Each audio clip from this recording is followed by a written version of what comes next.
नमस्कार. स्वागत आहे आपल्या यूट्यूब चॅनलमध्ये. आज आपण मायक्रोसॉफ्ट वर्डच्या सिरीजमधील 10वा व्हिडिओ बघणार आहोत. या व्हिडिओमध्ये आपण फॉन्ट कलर कसा चेंज करायचा आणि त्याला इफेक्ट कसे द्यायचे हे बघणार आहोत. त्यासाठी आपल्याला होम टॅबमधील फॉन्ट कलर या ऑप्शनला क्लिक करायचं आहे. त्यानंतर तुम्हाला अशी विंडो दिसेल. तिथे आपल्याला वेगवेगळे कलर दिसणार आहेत. तुम्हाला पाहिजे तो कलर सिलेक्ट करू शकतात. तसेच आपल्याला त्याच्या खाली इथे मोर कलर्स असा ऑप्शन दिसेल. त्यामध्ये तुम्हाला इथे 2 ऑप्शन दिसणार आहेत, स्टँडर्ड आणि कस्टम. स्टँडर्ड या ऑप्शनमध्ये काही फिक्स कलर दिलेले आहेत. यामधून तुम्हाला पाहिजे तो कलर सिलेक्ट करू शकतात आणि कस्टममध्ये आपल्या पद्धतीने कलर तयार करू शकतो. यासाठी या ठिकाणी कलर बँड दिलेले आहेत. त्यामधून कलर निवडून या रिबिनवर कर्सरने वरखाली करून पाहिजे तितके डार्क किंवा लाईट कलर तयार करू शकतो. तसेच इथे दिसणाऱ्या कलर मॉडेलमध्ये RGB आणि HSL हे ऑप्शन आहेत. यामध्ये पाहिजे ती व्हॅल्यू टाकून पाहिजे तो कलर तयार करू शकतो. त्यानंतर आपल्याला लास्टला इथे ग्रेडियंट ऑप्शन दिसणार आहे. या ग्रेडियंट ऑप्शनचा वापर करून आपण एका किंवा अनेक वर्ड्समध्ये वेगवेगळ्या फॉन्ट कलरचा यूज करू शकतो. त्यासाठी आपल्याला इथे क्लिक केल्यानंतर ग्रेडियंट्स ऑप्शन दिसेल. त्याला क्लिक केल्यानंतर व्हेरिएशनमध्ये काही ऑप्शन दिसतील. त्याच पद्धतीने मोर ग्रेडियंटला क्लिक केल्यानंतर तुम्हाला असे टेक्स्ट फिल आणि टेक्स्ट आउटलाईन हे ऑप्शन दिसतील. टेक्स्ट फिल म्हणजे आपण टेक्स्टला दिलेला फॉन्ट कलर. जर आपण इथे टेक्स्ट फिलमध्ये नो फिलला सिलेक्ट केला तर आपल्या टेक्स्टचा कलर हा निघून जाणार आहे.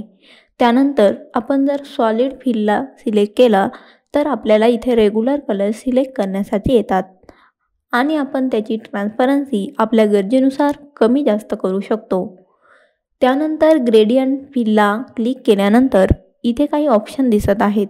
प्रीसेट ग्रेडियंट्समध्ये काही फिक्स कलर दिलेले आहेत.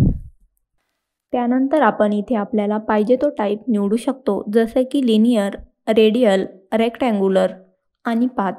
यामध्ये आपल्याला पाहिजे तो टाईप सिलेक्ट करू शकतो आणि डिरेक्शन ऑप्शनमध्ये विविध डिरेक्शन सिलेक्ट करू शकतो.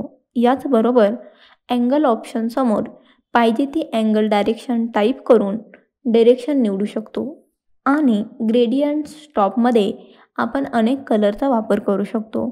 यासाठी इथे क्लिक करून कलरची संख्या वाढवू शकतो आणि पाहिजे त्या स्टॉपला क्लिक करून तिथून पाहिजे तो कलर सिलेक्ट करू शकतो आणि त्याची पोझिशन, ट्रान्सपरन्सी आणि ब्राईटनेस सेट करू शकतो.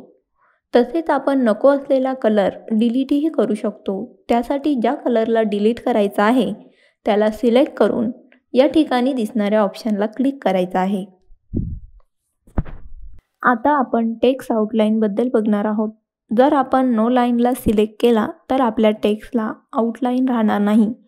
त्यानंतर सॉलिड लाईनला सिलेक्ट केल्यानंतर आपण इथे आपल्याला पाहिजे तो आउटलाईनचा कलर सिलेक्ट करून त्याची ट्रान्सपरन्सी आपल्याला पाहिजे तशी सेट करू शकतो. त्यानंतर आपण आउटलाईनची विड्थ आपल्याला पाहिजे तेवढी कमी जास्त करू शकतो. तसेच वेगवेगळ्या प्रकारच्या आउटलाईन घेऊ शकतो. त्यामध्ये आपण कंपाऊंड टाईप आणि डॅश टाईप हे प्रकार वापरू शकतो. तसेच कॅप टाईप आणि जॉईंट टाईपचा वापर करून आउटलाईनचा इफेक्ट बदलू शकतो. त्यानंतर आपण टेक्स्ट आउटलाईनलाही वेगवेगळ्या कलरचा वापर करू शकतो. त्यासाठी आपल्याला इथे टेक्स्ट आउटलाईनमधील ग्रेडियंट लाईनला क्लिक करायचं आहे आणि आपण टेक्स्ट फिलमध्ये बघितल्याप्रमाणे आउटलाईनलाही विविध कलर देऊ शकतो.